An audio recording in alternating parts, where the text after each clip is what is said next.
Hello there, homemakers, and happy Advent. It's been a little while since I've had time to make a video because it gets very busy around here this time of year. But I wanted to come to you today and talk about Christmas. Now, a lot of people, I would imagine, are already decorated for Christmas, and that's great. I am too. I'm going to be showing you my decorations throughout this video, as well as a little bit of the process of how I decorate my house. But I really specifically wanted to talk about how Christmas and homemaking intersect this time of year. And you guys remember, I've talked about how homemaking is not just cleaning and cooking, it's an entire sphere of influence that we have over our home and our domestic church. So Christmas, being one of the biggest and most important feasts of the year, it can be a lot on a homemaker to keep ourselves grounded in the current consumer culture that we see.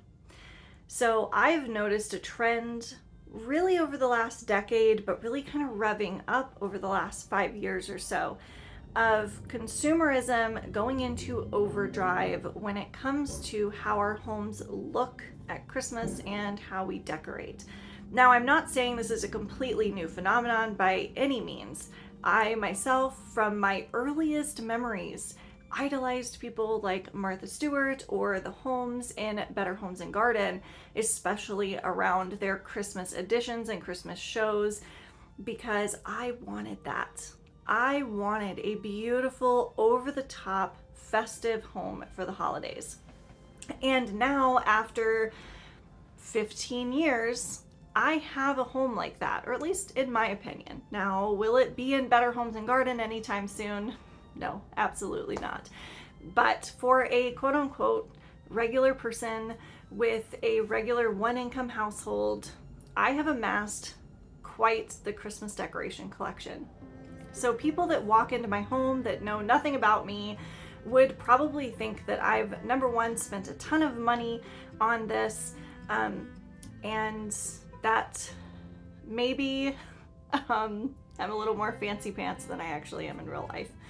So I want to explain how you can achieve that idealized Christmas look as a homemaker, curating your home, but without falling into consumerism. The other caveat that I'm going to make before I start is that I will do a different video about the traditions that we have around the religious celebration of Christmas, because that is extremely important to our family.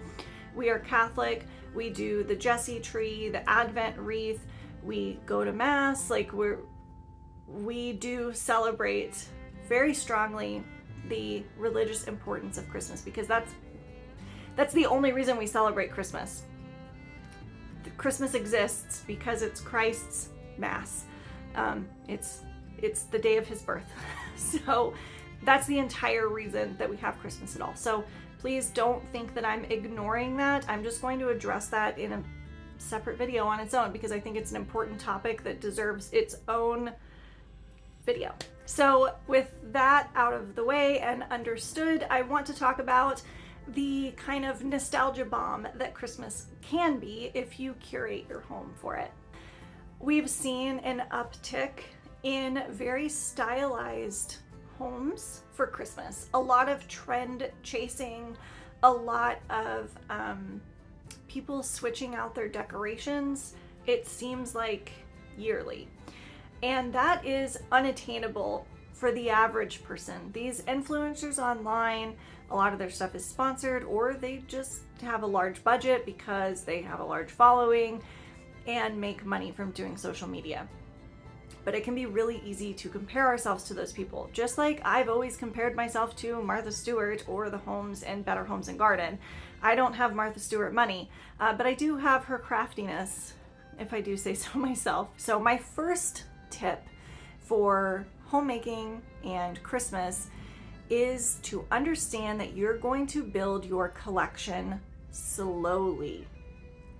This is key to not falling into jealousy or falling into ennui about your home at Christmas. You're going to compare yourself to what you see online, to what you see in magazines.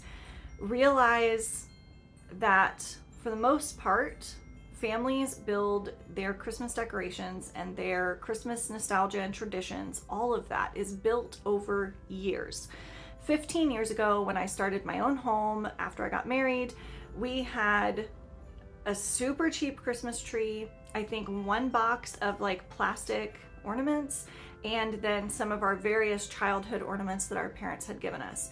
I made a couple of wreaths from stuff from like Joann's and Michael's and Hobby Lobby, and that's it. That was the extent of our Christmas decorations. I literally had like one Rubbermaid tote and then our Christmas tree box.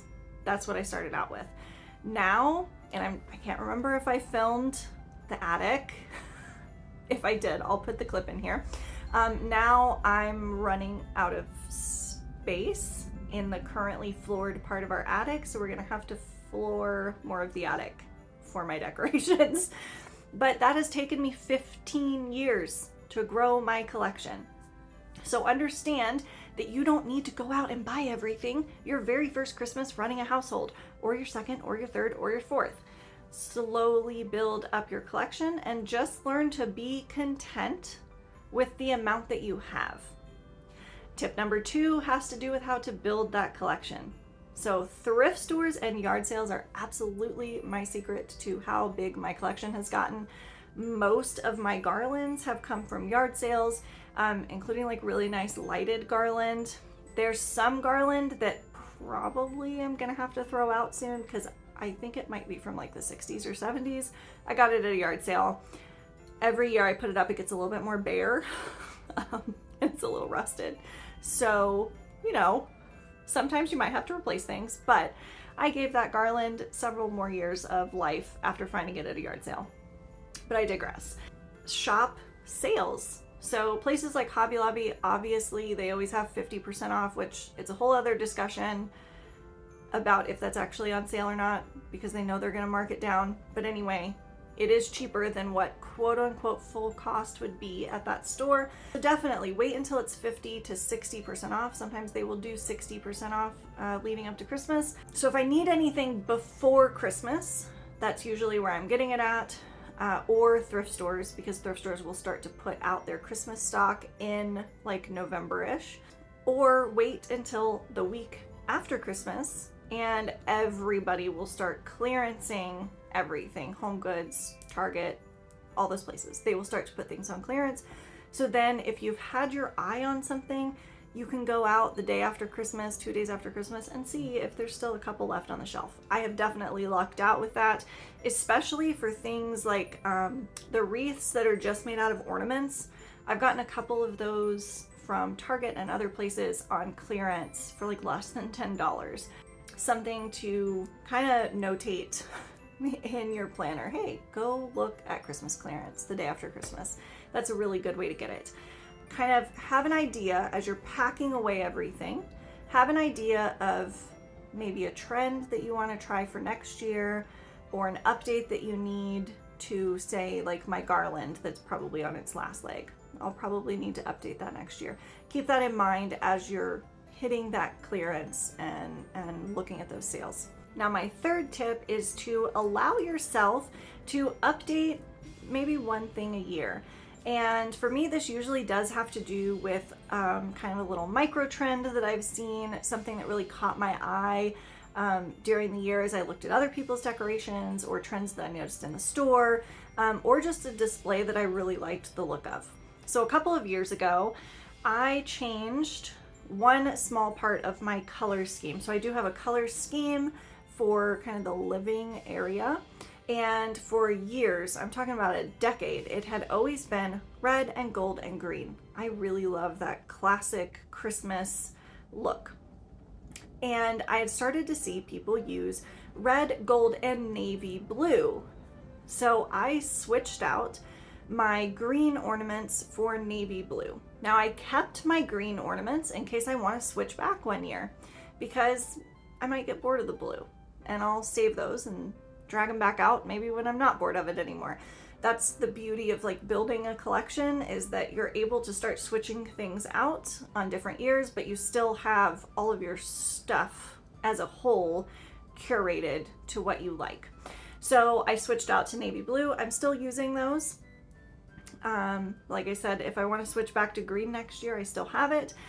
This year, my update involved kind of a wreath and a display that we saw at a craft show. And I'll show a clip of it here, but I made a nutcracker wreath. Well, I bought the wood cutouts and painted them of big nutcrackers to go on either side of the fireplace. We would have loved to get the $100 resin, big, tall 3D nutcrackers, but they're $100. So I don't know, maybe I'll find them on clearance after Christmas. But for this year, I was able to get those wooden cutouts for I think $6 a piece, and then I painted them. And I think it looks great. Is it as fancy as the big, tall resin 3D ones? No, but it gets the point across, and I think it looks nice. So now I have that option for our mantle. And I also have the option that I've used in years previous, which is a nativity setup, which I will try to find a clip and put it in here. We'll see if I found one. So the reason that I didn't put that nativity on the mantle this year is because we have a new kitten, and I was honestly really afraid that even though I put like command strips on the bottom of every piece, because I have cats, I was really afraid the new kitten is just still way too much in kitten phase and that he would still manage to knock one over. And that nativity is very special to me. I found it at a yard sale, but it's from Italy, it's porcelain, it's beautifully detailed, and I really don't want any pieces broken. So this year we have the nutcracker theme going on. If my cat is less crazy next year, we'll see about putting the nativity back up. But that was the change that I made this year.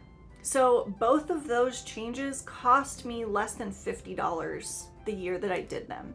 And now, again, it's something that I have in my kind of repertoire, in my catalog of collected decorations. So you'll get to the point where you've built enough of a collection that you can start to swap things out.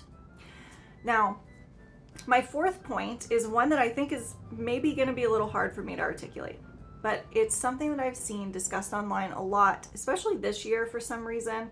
And I think it's just everybody's kind of a little bit world weary and worn out. And that's recapturing the nostalgia that we had around Christmas as kids, especially for people in my age group. I'm a millennial, I'm 35.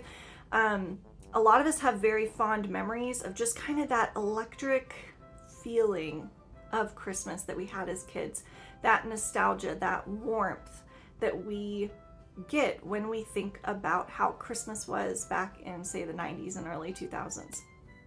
And a lot of people, I think rightly, are pinpointing that our change in how we decorate has a big part to play in why people are not feeling, that warm, fuzzy feeling around their Christmas stuff anymore.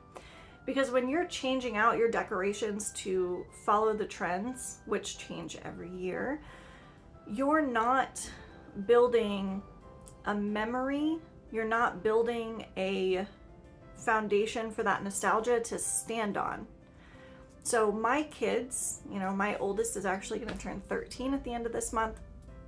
My kids have memories around how we decorate our house for Christmas because it's part of our tradition.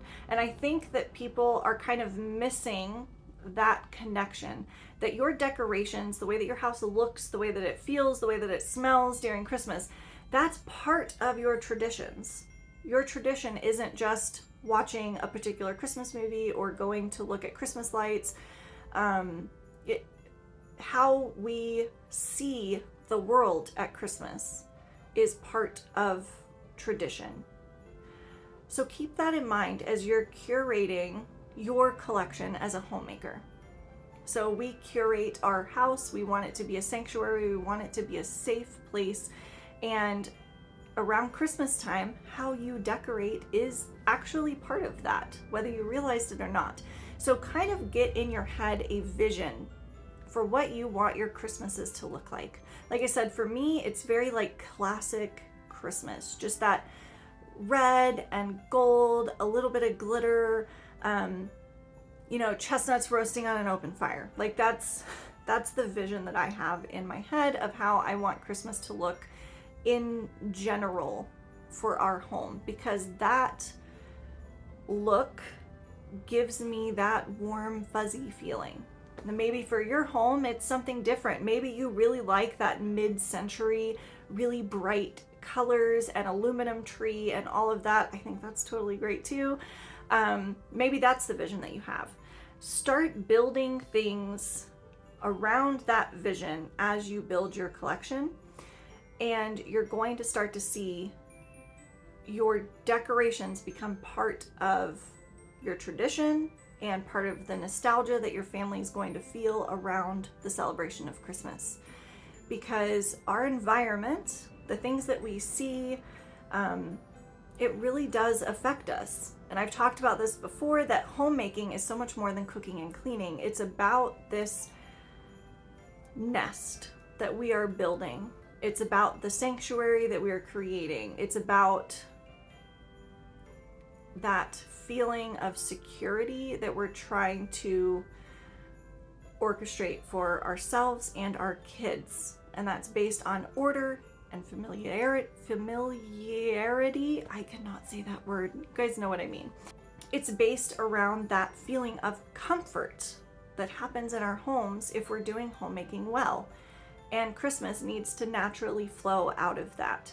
So instead of looking at Christmas as, and the decorations specifically, as kind of a disruption to your homemaking, really focus on trying to fold it in to who you are as a homemaker and how you're curating your home for peace and sanctuary. So that's it for me today. As I said, I'm going to do a separate video on our traditions that we have around the religious celebration of Christmas, because that's the most important part. I do realize that I'm a little bit late in getting these out compared to most YouTubers, but my vocation of being a wife and a mother comes first before videos. So it's a little late this year, but people will be able to find them again next year. Christmas happens every year. So with that, happy homemaking, happy Advent, and I will see all of you next time.